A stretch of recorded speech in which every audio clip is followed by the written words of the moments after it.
Hello बच्चों, तो चलिए इस प्रश्न को पढ़ते हैं। समाकलन 1 + x गुणा साइन एक्स बटा एक्स स्क्वायर प्लस 2x गुणा cos square x minus 1 + x sine 2x dx। विकल्प ए 1/2 लॉग आधार ई मापांक sine x minus x plus 1 cos x minus 1 बटा sine x minus x plus 1 cos x plus 1 plus में समाकलन का चर सी।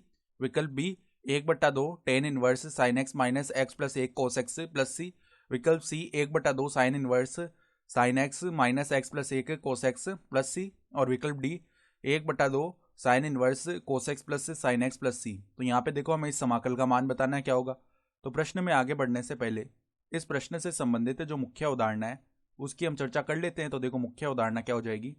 हम यहाँ पर देखो एक समाकलन से संबंधित सूत्र जानते हैं कि 1/, जब भी ऐसा लिखा हुआ होता है एक्स स्क्वायर माइनस ए स्क्वायर, इसका जो समाकलन का सूत्र है वो क्या होता है 1/2a लोग आधार ई मापांक में क्या आता है एक्स माइनस ए बट्टा में एक्स प्लस ए प्लस में देखो समाकलन का चर सी।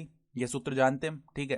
तो अब देखो यहाँ पर हमारे पास में जो समाकल है उसको एक बार आई बोल लेते हैं। तो आई बराबर में समाकलन देखो 1 + x साइन एक्स dx बट्टा में देखो बट्टा में क्या पद है एक्स स्क्वायर प्लस में 2x, ठीक है।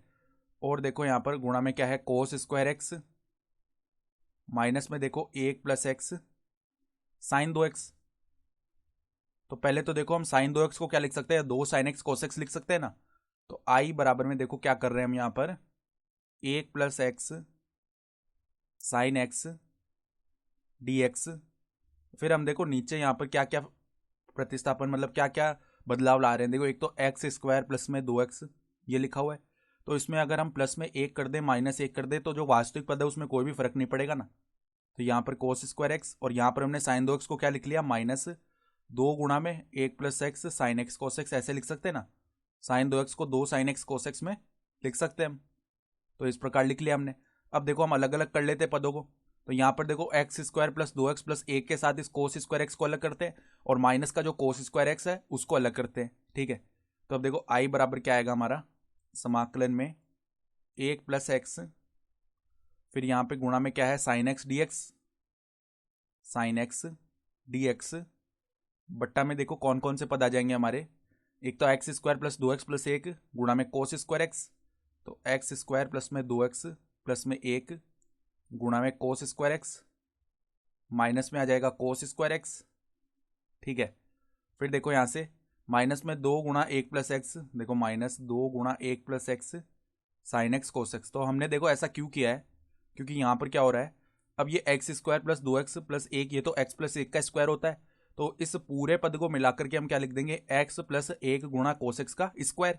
साथ ही साथ इस कोस स्क्वायर एक्स को हम क्या लिख सकते हैं 1 माइनस साइन स्क्वायर एक्स लिख सकते हैं।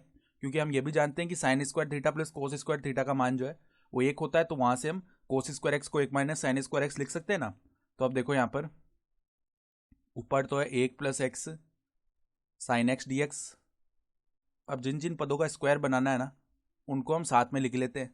जैसे कि यहाँ पर सबसे पहले लिख लिया x + 1 गुणा में कोस एक्स इसका स्क्वायर है, ठीक है। फिर माइनस में देखो 2 गुणा 1 + x साइन एक्स कोस एक्स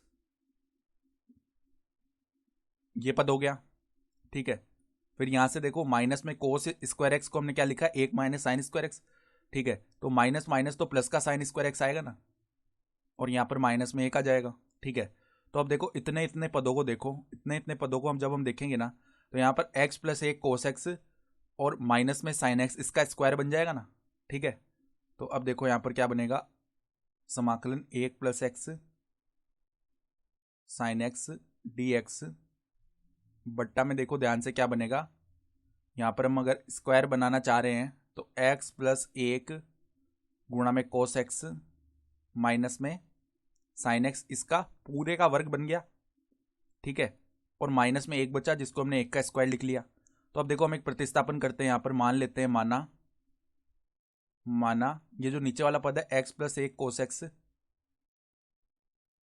माइनस में साइन एक्स इसको एक बार t बोल रहे हैं। तो अब दोनों तरफ अगर x के सापेक्ष अवकलन करेंगे ना तो यहाँ पर तो देखो x + 1 गुणा कोस एक्स का अवकलन करने के लिए u गुणा v का सूत्र लगाएंगे। अवकलन में क्या करते हैं पहले एक पद को स्थिर रखते हैं दूसरे का अवकलन करते हैं प्लस में दूसरे पद को स्थिर रखते हैं और पहले का अवकलन कर देते हैं। जैसे कि देखो x + 1 को स्थिर रखा कोस एक्स का जो अवकलन है वो माइनस का साइन एक्स आ जाता है, तो माइनस में यहाँ पे साइन एक्स बना, ठीक है। फिर देखो प्लस में हमने कोस एक्स को स्थिर रखा, एक्स प्लस एक का अवकलन एक ही आ जाएगा, और माइनस में यहाँ पर आ जाएगा साइन एक्स का अवकलन कोस एक्स बराबर में देखो डी टी बट्टे में डी एक्स, ठीक है। तो अभी डी एक्स को उस तरफ ले जाएंगे और यहाँ पर ये ब्रैकेट भी खोल के लिखते हैं। तो देखो यहाँ पर कोस एक्स से माइनस का कोस एक्स तो आपस में क्या हो गया, शून्य हो गया ना, ठीक है। और यहाँ पर देखो क्या बना हमारे पास में, माइनस एक्स प्लस एक साइन एक्स, और यहाँ पे डी एक्स को इस तरफ लेके आते हैं, तो देखो कौन कौन से पद बन जाएंगे अब हमारे पास में। यहाँ पर देखो एक्स प्लस एक साइन एक्स, ठीक है। फिर देखो हमारे पास में क्या बन जाएगा, यहाँ पर एक्स प्लस एक साइन एक्स बन गया, और यहाँ पर गुणा में आ जाएगा डी एक्स, और बराबर माइनस को उस तरफ भेजा तो माइनस का डी टी आ गया ना। तो अब देखो यहाँ पर ऊपर यही तो पद लिखा हुआ है एक्स प्लस एक साइन एक्स डी एक्स, तो इसकी जगह माइनस डी टी लिख सकते हैं। तो अब देखो आई का मान क्या बन गया, आई बराबर में माइनस में समाकलन, माइनस को बाहर ले लिया, डी टी बट्टा में क्या बन गया, टी स्क्वायर माइनस में एक का स्क्वायर, तो ये तो शुरू वाला सूत्र बन गया जो हमने समाकलन का सूत्र लिखा था। तो ये क्या माइनस एक बट्टा दो गुणा में ए का मान है एक, और लोग आधार ई मापांक के अंदर क्या आएगा, टी माइनस एक बट्टा में टी प्लस एक, और प्लस में समाकलन का चर सी आ जाएगा ना, ठीक है। ये पद बन गया हमारे पास। तो अब देखो हम क्या करते हैं यहाँ पर, अब पदों को रख लेते हैं वापस से। तो किस प्रकार के पद बनेंगे अब हमारे पास में, देखो यहाँ पर मतलब टी का मान पुनः रख देते हैं। तो टी का मान पुनः रखने पर देखो क्या बनेगा, माइनस एक बट्टा दो लॉग आधार ई, टी का मान क्या है देखो ध्यान से, टी का मान है हमारा एक्स प्लस एक कोस एक्स माइनस साइन एक्स। तो देखो यहाँ पर एक्स प्लस एक कोस एक्स, देखो एक्स प्लस एक गुणा में कोस x minus sign x, minus में एक है, ठीक है, और बट्टा में क्या है, एक्स प्लस एक कोस x minus sign x, plus में आएगा एक, ठीक है। तो यहाँ पर प्लस में क्या आ गया, एक आ गया हमारा, और प्लस में क्या है, समाकलन का चर सी है, ठीक है। तो अब देखो हम क्या कर सकते हैं यहाँ पर, अब अगर हम इस माइनस को, मतलब लघुगुणन का गुणधर्म होता है ना कि ए लॉग बी, अगर ऐसा लिखा हुआ है तो इसको हम ऐसे लिख सकते हैं लॉग बी की घात ए, ठीक है। तो अब क्या करते हैं, इस माइनस को हम ऊपर लेके जाते हैं, मतलब यहाँ पे घात में लेके जाते हैं, तो एक बट्टा दो लॉग आधार ई, और यहाँ पर इसकी घात माइनस लगेगी तो पद उल्टे हो जाएंगे ना। इसका मतलब क्या है कि एक्स प्लस एक कोस एक्स आ गया ऊपर, माइनस साइन एक्स प्लस का एक ये पद आ गया ऊपर, बट्टा में देखो एक्स प्लस एक कोस x minus sign x, minus का एक आ जाएगा, प्लस में सी। तो अब देखो इन ऊपर वाले पदों में से हम क्या करते हैं, दोनों में से माइनस को उभयनिष्ठ लेके लिखते हैं हम, ठीक है।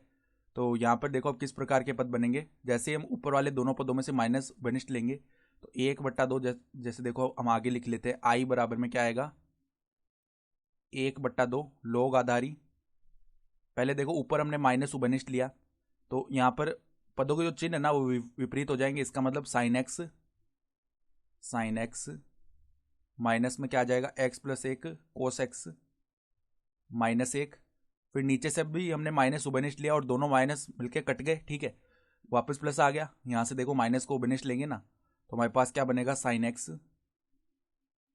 फिर देखो पदों के चिन्ह विपरीत करेंगे तो माइनस एक्स प्लस एक कोस एक्स, माइनस एक्स प्लस एक कोस एक्स, और नीचे देखो जो माइनस का एक था वो प्लस का एक बन जाएगा, ये देखो यहाँ पे माइनस है, यहाँ पे प्लस का एक बन जाएगा, प्लस में समाकलन का चर सी आ गया।